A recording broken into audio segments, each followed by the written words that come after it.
Hi guys, I'm Ovi and this is my kitchen. I've got peppered gizzard recipe to share with you today, so if you want to know how to cook this, please stick around.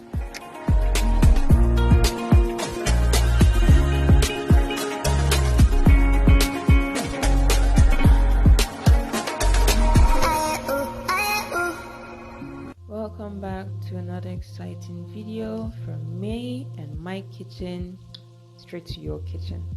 Today we're making peppered gizzard, and this is something that I don't eat. I think I've never eaten. I forbid gizzard, but for your sake, we're making them. So I just spiced my gizzard here.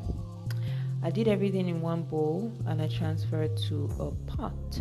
I couldn't show that part because I was having lighting issues, so permit me or excuse me.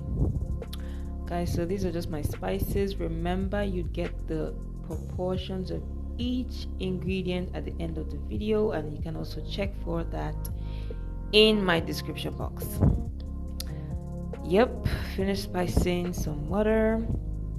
The amount of water is also in the description box below.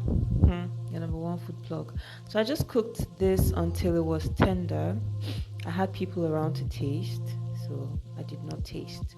And I fried my gizzard, so it was shallow fry. It was a shallow fry, it wasn't a deep fry. Just shallow fry your gizzard until they're fried for about 5 minutes. And then